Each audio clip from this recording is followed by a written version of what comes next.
हमारे साथ टीएमसी के सांसद मौजूद हैं, उनके पास चलते हैं। सर, आपसे जानना चाहेंगे ये टीएमसी कैसे से पल्ला झाड़ सकती है? इस तरह की राजनीतिक हत्याएं हो रही हैं और रुक नहीं रही हैं, इसके लिए प्रशासन, सरकार ही तो जिम्मेदार है आखिरकार। अगर हो रही हैं तो किसको पकड़ा गया, क्या क्यों नहीं रुक रही हैं, इसके लिए सरकार जिम्मेदार है या नहीं?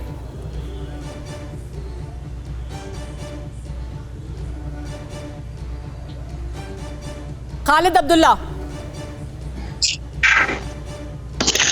देखिए सुमेरा जी कि आपने खुद बता रहा है कि तृणमूल कांग्रेस के 17 लोगों को यहाँ पे आज हत्या की गई है, तो कहीं ना कहीं भारतीय जनता पार्टी, कहीं ज्यादा बीजेपी के भी है ना जिनकी हत्या हुई है। किसी की भी हत्या हुई है, अगर नहीं रुक रही है तो सरकार जिम्मेदार है या नहीं?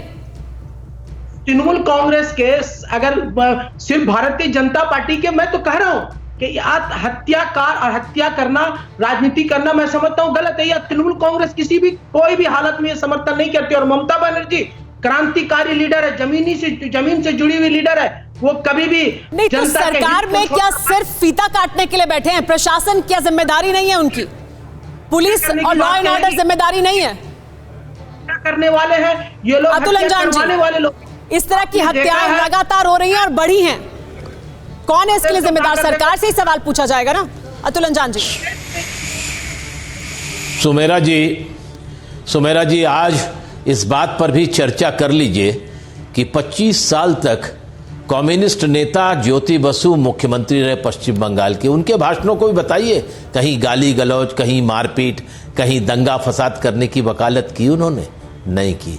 राजनीति की एक संस्कृति की भाषा होती है। और जहां तक आप बात कर रही हैं लोकतांत्रिक अधिकारों की, अरे छोड़िए, मैं 9 राज्य गिना रहा हूं भारतीय जनता पार्टी के।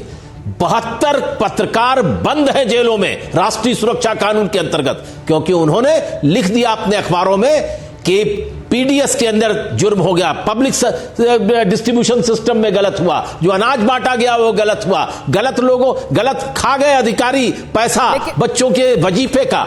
कोई आदमी आज बात नहीं कर रहा है, राष्ट्रीय सुरक्षा कानून में बंद है।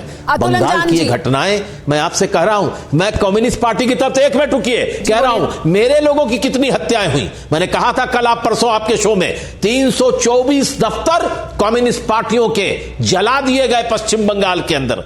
हमारे 300 से ज्यादा कार्यकर्ता मारे गए। तब दिल्ली की सरकार को जरा होश नहीं आया, तब वहां के गवर्नर कोई नहीं बोले। ये आज की बात नहीं है, ये बात बता रहा हूं।